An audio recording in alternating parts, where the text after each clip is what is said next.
Hi everybody, my name is Krista Dalby. As you said, my company's Small Pond Arts and I run with my husband Mile. So myself, I'm a playwright, I'm a producer, I'm a puppeteer, I'm an arts educator, and yeah, we run this company just outside of Picton from our 87-acre farm in Prince Edward County, and that's our silo. So Small Pond Arts is many things to many people. It's an art center, an artist residency, and an art gallery. Our goal in creating Small Pond was to make the type of creative haven that we would want to run away to, and that it would become whatever the community and visiting artists needed it to be. So Small Pond Arts opened in the spring of 2010, and since then we've hosted more than 60 artists in residence. We have a long and winding path through the woods that we call the Artist Trail, and it is a place where visiting artists can build installations and artwork that they can leave behind, like this giant bird's nest. Wow. So artists of all disciplines come to us from all over. We live together, we do chores together, and we break bread together. We exchange ideas and we tell stories. Amitesh Verma, who you see here, he was our first international resident. He came all the way from India to paint pictures of horses in our art barn that was formerly a horse barn, so it was quite apropos. Here is puppeteer Joel Brubacher. He's working on some new creations. We've had a number of puppeteers stay with us, probably because I'm a puppeteer and we're a rather unusual breed, so we tend to stick together. Many of our residents choose to work outside to take advantage of the inspiration of nature, although we do have studio space as well.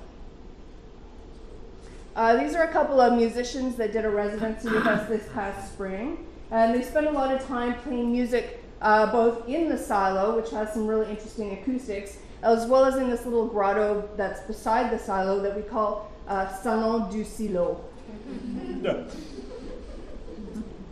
This is my husband Mile, very casually sprawled amongst his paintings in our gallery.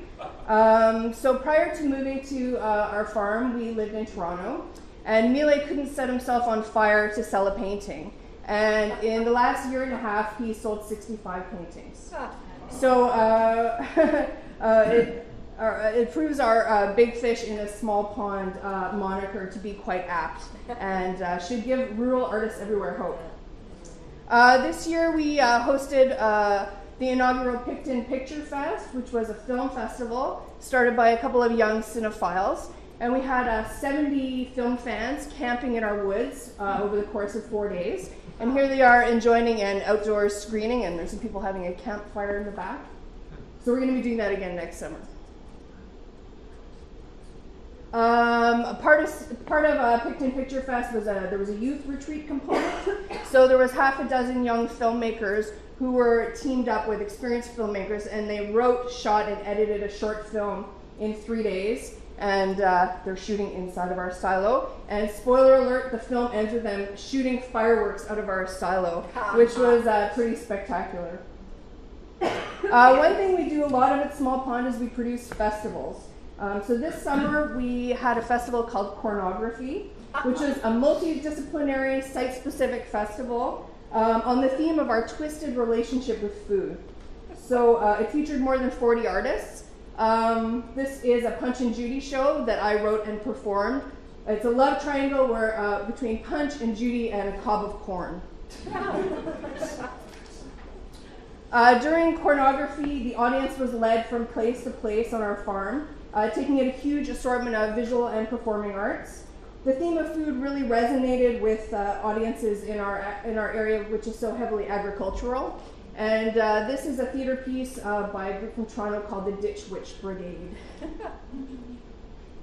The mission of Small Pond Arts is very community oriented, so we do try to provide programming for children and for families.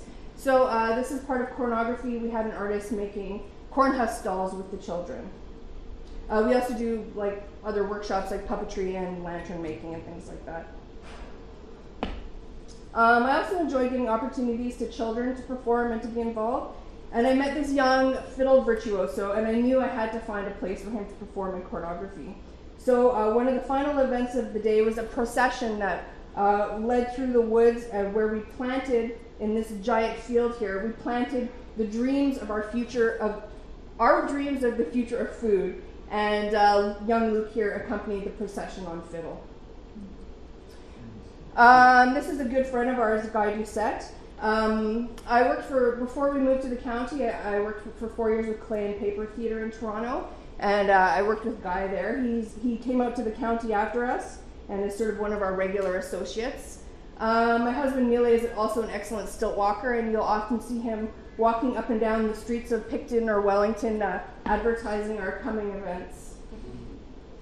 So this is a county artist, Mary McDonald. She built this installation as part of pornography. And some feedback I had from a lot of artists who responded to our call for participants was they were really thankful that there was this opportunity for them to create some new work that they wouldn't have probably done otherwise.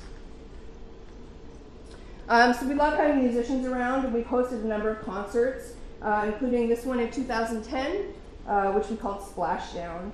And it was one of those experiences that was just purely magical, and the artists enjoyed it as much as the audience did, I think. So for the last 5 years, I've been lucky enough to work with an amazing collective of theater artists, and we produce at least one shadow puppetry show each year, which we now present at Small Pond. This year's production was The History of Shadows, which I wrote and directed. We have a meta-theatrical thing going on here, where the narrator is a puppet, and he's puppeteering himself and his wife. So it sort of has many layers going on there. So this is another shadow puppet, obviously taken from some classical imagery there. So The History of Shadows basically trace the role of the humble shadow throughout history and across the world, and how it's affected our lives. These are some shadow puppets from another shadow puppetry show we did called Wolf Flow, which was a dark retelling of the Little Red Riding Hood story, wherein Little Red Riding Hood is the wolf. So this is some pictures from a photo shoot we did for Square 2 magazine, which is produced by Sparkbox Studio in the county. Finally, one other thing we do is called the Festival of the Stick, aka Stick Fest. And here we have a literary reading taking place in our Stick Museum, which is open for one more week this year, closing next weekend. The admission to the festival is 1 stick, and if you don't have a stick, we will give you a stick. So on that note, please come and visit us next time you're in the county. We're just outside of Picton, and we would love to see you. We're always interested in artistic partnerships and collaborations, so thank you very much.